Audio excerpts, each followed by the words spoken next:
We all love cliches, and the classic one in football is that it's a game of two halves. And now we know it's not just to state the obvious, but actually that something could happen to change the circumstances of the game, where a certain defeat potentially turns into a glorious victory.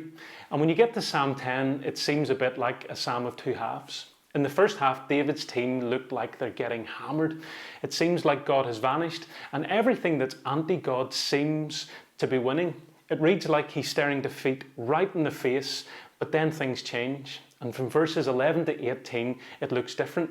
Where God once seemed distant and that defeat was near, now there's trust that God is aware, that he's close, that he's with him, and that there's victory.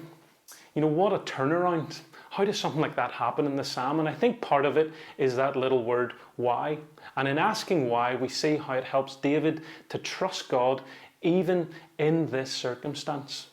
You know, sometimes to ask why can seem like you don't really trust that person, but I think it can also show that when you ask why, you really do trust that person. My kids are always asking why, and the reason they do so is because they know they can. There's a relationship there. There's love, trust, and people who will listen. When they ask us why for anything and everything in life, it's because they know they can, and that we'll be there for them no matter what the circumstance is.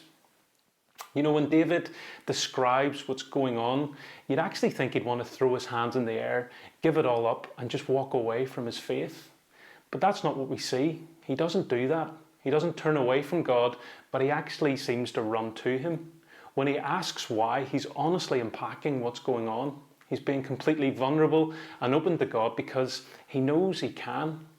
And I think for us in these moments, even when God feels distant or if we're confused by what's happening around us, it's important to know that it's okay to ask why.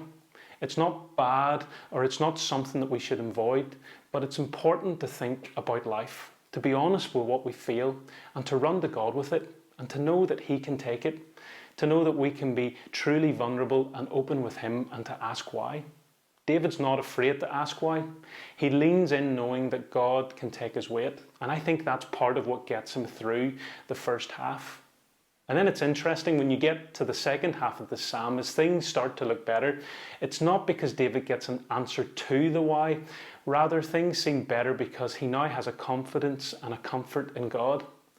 Tim Keller says this of the psalm: while the day of justice may still be in the future, the promise of encouragement is in the present if we look to him.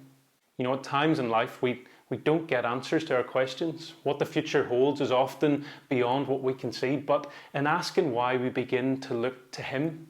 It drives us towards God, into his presence, to remembering and realizing who he is, that he doesn't actually change, even though our circumstances and feelings might. In looking to him, there's the promise of encouragement for the moment. Encouragement and comfort in knowing that God's vantage point is much greater than ours, that he is ultimately good and that he can bring about goodness from seemingly hopeless situations. You know, we can be encouraged and comforted like David in knowing that God sees. He's not blind to what's going on. He hears and helps and is there for those who are at their lowest. Justice will inevitably come to whatever is wicked, and that ultimately God is king, not those other forces. You know, God's promises, presence, comfort, and his victory, that's the game changer. That's what David looks to, even when it seems like defeat is on the cards. And so can we. You know, we can cry out why, and we can know that God himself cried out why on the cross. He isn't unaware of our pain or sorrow, but he has stepped in. He has felt our deepest pains, losses, and much more.